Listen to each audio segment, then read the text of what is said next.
দশম শ্রেণীর ছাত্রছাত্রী, তোমাদের আজ বসে দেখি 23.2 এই চ্যাপ্টারে ত্রিকোণমিতির 9 দাগের মান নির্ণয়ের অঙ্কটি আমি বসে দেখাচ্ছি।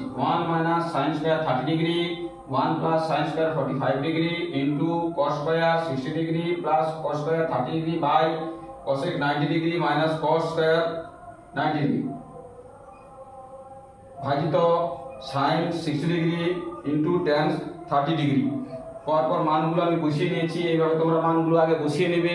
নেওয়ার পরে কি করবে না, সমান দিকে দেখো, এটা 1 মাইনাস 1/2 ইন্টু 1/2, তাহলে কি হবে 1/4 বাই 1 প্লাস 1/2 ইন্টু 1/2, তাহলে কি হবে 1/2 এটা হয়ে গেল ইন্টু, এবারে কি 1/2 ইন্টু 1/2, তাহলে কি হবে না 1/4 প্লাস দিয়ে দিলে তারপরে √3 ইন্টু √3, তাহলে কি হবে 3 আর 2 ইন্টু 2, তাহলে 4 দিয়ে দিলে। দেওয়ার পরে এখানে কেউ 1 মাইনাস 0 1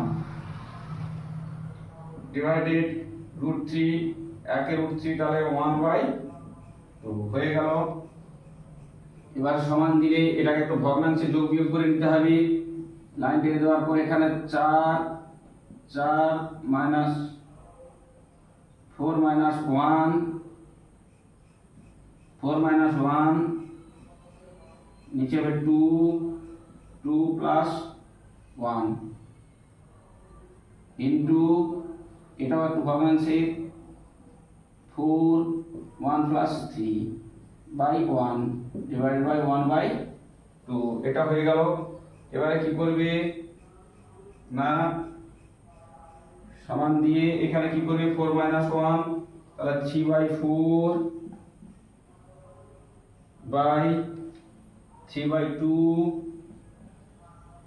ইন্টু, এখানটা হচ্ছে কি 4/4 বাই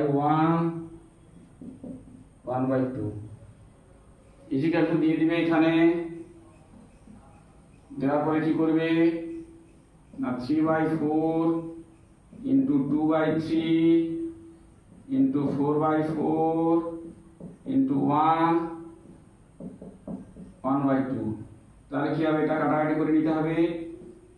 4 4 2 2 1 1, তাহলে কি হলো, এখানে 1 রয়েছে, equal to 1/2 into 2/1 1 1 1 equal to 1। এটাই হলো তাহলে তোমাদের অ্যান্সার। বোঝা গেল অঙ্কটা? যদি তোমাদের বুঝতে কোনো অসুবিধা থাকে তাহলে তোমরা কমেন্ট করবে, আর এর পরের অঙ্ক পাওয়ার জন্য তোমরা চ্যানেলটাকে সাবস্ক্রাইব করে রাখবে।